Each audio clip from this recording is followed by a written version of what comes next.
Hello दोस्तों, हूँ सुजय मकवाणा। स्वागत है તમારું યુટ્યુબ ચેનલમાં એન્ડ ફરીવારથી આવી ગયો છું સરસ મજાના વ્લોગમાં।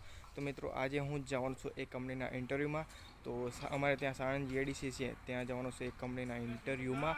તો ત્યાં જઈને તમને બધી કંપની બતાવી સાણંદ જીઆઈડીસીની અંદર કઈ કઈ કંપની આવી છે એ આ વ્લોગમાં તમને જોવા મળશે। તો શરૂઆતથી અંત સુધી વ્લોગમાં બનાવી રહેજો। હવે તમને મળે સાણંદ જીઆઈડીસી જઈને, ઓકે? તો વ્લોગમાં બન્યા રહેજો। તો મિત્રો હવે જઈ રહીશું સાણંદ જીઆઈડીસી તરફ, તો વ્લોગમાં બન્યા રહેજો। અને આ છે આપણું બાઇક। હવે તમને મળી સાણંદ જીઆઈડીસી જઈને, ઓકે? તો બ્લોગમાં બન્યા રહેજો।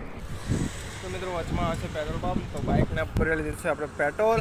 હવે તમને મળે સાણંદ જીઆઈડીસી જઈને, ઓકે? તો બ્લોગમાં બન્યા રહેજો। તો ફાઇનલી મિત્રો હું સાણંદ જીઆઈડીસીના ગેટે પહોંચી ગયો છું। તો એ તમને ગેટ બતાવી દઉં કેવો લાગે છે ગેટ। તો આ છે સાણંદ જીઆઈડીસીનો ગેટ। એની અંદર ઘણી બધી કંપની છે, જેમ કે ટાટા મોટર્સ, ફોર્ડ, એમકોર ફાર્માસ્યુટિકલ કંપની, ફાર્માની ઘણી બધી કંપની છે। એન્ડ ફાર્માની કંપની છે અને નોન ફાર્મા પણ કંપનીઓ છે આ જીઆઈડીસીની અંદર। તો ત્યાં જઈને તમને અલગ અલગ કંપની બતાવીશ, જે પણ વચમાં કંપની આવશે એ તમને કંપની બતાવીશ। અહીંયા સારોડીનું રેલવે સ્ટેશન છે, તેની બાજુમાં જ આ સાણંદ જીઆઈડીસી આવેલી છે। સામેની સાઈડ તમે સારોડી રેલવે સ્ટેશન જોઈ શકો છો, અને આ છે મેન હાઈવે। અહીંયાથી તમે અમદાવાદ જઈ શકો છો, એન્ડ અહીંયાથી તમે વિરમગામ સાઈડ જઈ શકો છો। તો આ છે સામેની સાઈડ સારોડી રેલવે સ્ટેશન, અને આ છે સાણંદ જીઆઈડીસીનો ગેટ। તો અંદર જઈને તમને બતાવીશ અલગ અલગ કંપની। તો બ્લોગમાં બનાવી તો સાણંદ જીઆઈડીસીની અંદર એન્ટર થતાં જ વચમાં આવશે પહેલી જ કંપની આવશે ટાટા મોટર્સ, એ પણ તમે જોઈ શકો છો। ઝૂમ કરીને બતાવી દઉં, આ છે ટાટા મોટર્સનો ગેટ, અને આ છે આજુબાજુનું લોકેશન। તમે જોબ કરવા માગતા હોય તો તમારે જોબની બહુ જરૂરત હોય તો સાણંદ જીઆઈડીસીની અંદર ઘણી બધી કંપની છે, ત્યાં તમે જોબ કરી શકો છો। જેમ કે બહારના વ્યક્તિઓ બહુ જોબ કરે છે। આ ટાટા મોટર્સ કંપની છે, અને આગળની સાઈડ ઘણી બધી કંપની આવશે, એ બધી કંપની બતાવીશ। તો બ્લોગમાં બનાવી રહેજો। હવે તો મિત્રો સાણંદ જીઆઈડીસીની અંદર એન્ટર થઈ ગયો છે, અને આ છે કંપનીઓ તમે જોઈ શકો છો આજુબાજુ। સામેની સાઈડ એક નેસ્લે કંપની છે, અને આ છે ટાટા મોટર્સનો પ્લાન્ટ। અહીંયા પહેલાં ફોર્ડનો પ્લાન્ટ હતો, બટ રતન ટાટાએ ટેક ઓવર કરી દીધું છે। અને આ તમે જોઈ શકો છો ટાટા મોટર્સનો પ્લાન્ટ, અને આ ભાઈ જોઈ શકો છો ગાડીવાળો। અને આ છે સાણંદ જીઆઈડીસીના રસ્તા, આ છે મેન રસ્તો છે સાણંદ જીઆઈડીસીનો, અને આ છે અલગ અલગ રસ્તા પડે છે, ત્યાંથી તમે અલગ અલગ કંપનીની અંદર જઈ શકો છો।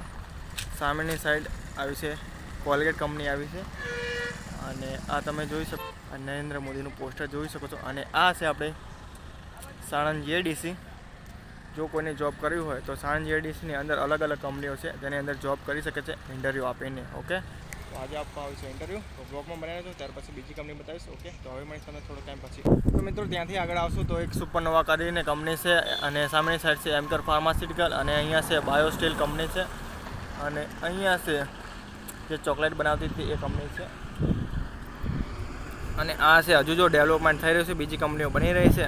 અને જે પણ લોકોને જોબની બહુ રિક્વાયરમેન્ટ હોય એ સાણંદ જીઆઈડીસીની અંદર આવીને ઇન્ટરવ્યૂ આપીને ત્યાં જોબ કરી શકે છે, ઓકે? તો આ છે આપણે સાણંદ જીઆઈડીસી, અને સામેની સાઈડ છે એમકોર ફાર્માસ્યુટિકલ કંપની, ત્યાં મારે આપવાનું છે ઇન્ટરવ્યૂ। તો બ્લોગમાં બનાવી રહેજો, હવે તમને મળીશ થોડો ટાઈમ પછી, ઓકે? તો ફાઇનલી મિત્રો હું પહોંચી ગયો છું એમકોર ફાર્માસ્યુટિકલ કંપની, જ્યાં મારે આપવાનું છે ઇન્ટરવ્યૂ। ત્યાં આજે ઇન્ટરવ્યૂ આપવા માટે આવ્યો છું। તો આ તમે કંપની જોઈ શકો છો, એમકોર ફાર્માસ્યુટિકલ કંપની, ફાર્મસીની કંપની છે। અને અહીંયા બીજું કંઈક કન્સ્ટ્રક્શન ચાલુ છે, બીજો પ્લાન્ટ બનવાનો લાગે છે, અને આજે મારે આ કંપનીની અંદર ઇન્ટરવ્યૂ આપવાનું છે। તો હું અને મારો બીજો ફ્રેન્ડ ઇન્ટરવ્યૂ માટે આવી ગયા છે, તો ઇન્ટરવ્યૂ આપીને આવશું। અને સામેની સાઈડ તમે જોઈ શકો છો બાયો સ્ટીલ કંપની છે, અને આ છે એમકોર ફાર્માસ્યુટિકલ કંપનીનો ગેટ, અને સામેની સાઈડ તમે જોઈ શકો છો।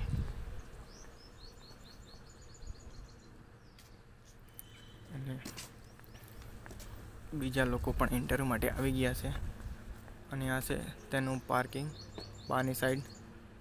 જે લોકો પણ ત્યાં જોબ કરતા હોય એ લોકો અહીંયા બાઇક પાર્કિંગ કરી શકે છે। અને આ છે અંદર તો મોબાઈલ અલાઉડ નથી, એટલા માટે તમને બહારથી વ્યૂ બતાવી દઉં એમકોર ફાર્માસ્યુટિકલ કંપનીનો। તો મિત્રો બ્લોગમાં બન્યા રહેજો, હવે હું આપીશ ઇન્ટરવ્યૂ, અને ઇન્ટરવ્યૂ આપીને તમને મળીશ। તો બ્લોગમાં બન્યા રહેજો। તો મિત્રો મેં ઇન્ટરવ્યૂ આપી દીધું છે, અને ઇન્ટરવ્યૂ આપીને બહાર નીકળી ગયો છું। તો કંઈક આવવાનું જરૂર છે, અત્યારે 1:30 વાગ્યા આવ્યા છે, અને આ છે એમકોર ફાર્માસ્યુટિકલ કંપની, અને તમે જોઈ શકો છો। અને કેટલું સરસ મજાનું લોકેશન છે બહારની સાઈડ એમકોર ફાર્માસ્યુટિકલ કંપનીનું। આ છે એનો એન્ટ્રી ગેટ. અહીંયાથી લોકો ઇન્ટરવ્યૂ માટે જઈ શકે છે અંદર. તો કંઈક નજીકથી નજારો બતાવી દઉં તમને.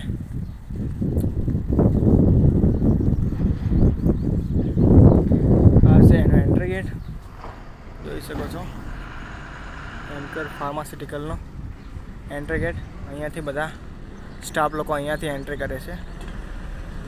અને આ છે બહારનું લોકેશન. અને આવશે કંઈક નજારો બહારથી. અહીંયા છે પાર્કિંગ બાઇકો માટે. અને આ છે બહારનો વ્યૂ એન્કર ફાર્માસ્યુટિકલ કંપનીનો. તો મિત્રો ઇન્ટરવ્યૂ આપી દીધું છે અને એવું કીધું છે કે ફોન કરશું. હવે ક્યારે ફોન આવશે, બરાબર? તો મિત્રો ઇન્ટરવ્યૂ આપીને બહાર આવી ગયો છું. તો અત્યારે વાગે છે 1:30. તો આવી જઈશ ઘરે.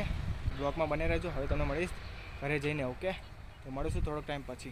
તો મિત્રો ઇન્ટરવ્યૂમાંથી પાછો આવી ગયો છું અને વચમાં આવે છે હોટલ, ભાગ્યોદય હોટલ. ત્યાં મારે જમવાનું છે, કારણ કે ઇન્ટરવ્યૂમાં તો જમવા નથી રહ્યો. ત્યાં કીધું કે જમી લો, બટ હું નથી રહ્યો જમવા. તો અહીંયા એક હોટલ છે, ભાગ્યોદય હોટલ. તો એ હોટલ તમને બતાવી દઉં.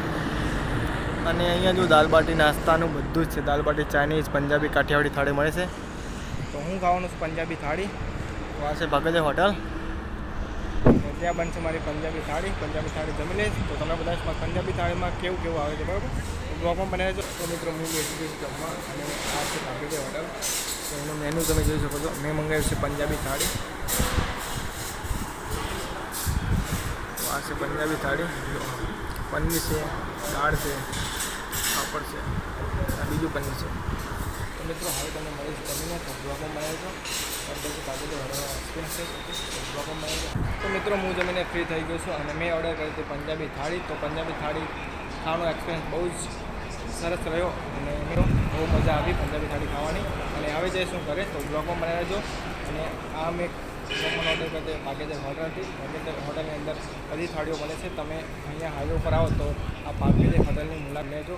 અને પંજાબી થાળી 175 રૂપિયાની થાળી હતી અને ભરપૂર પેટ જમ્યો. તો બહુ મજા આવી પંજાબી થાળી ખાવાની. તો બ્લોગમાં બનાવી રહેજો. હવે તમે મળીશ ઘરે જઈને. ઓકે, તો મિત્રો હું ઇન્ટરવ્યૂ આપીને આવી ગયો છું ઘરે. અને અહીંયા વ્લોગ થાય છે ખતમ. વિડીયો પસંદ વિડીયો કરો લાઈક, ચેનલ પર આવે તો ચેનલ કરો સબસ્ક્રાઈબ, જેથી કરીને આવા જ વ્લોગ જોવા મળશે. ઓકે, મળશું નવા જ વ્લોગમાં. Take care, by.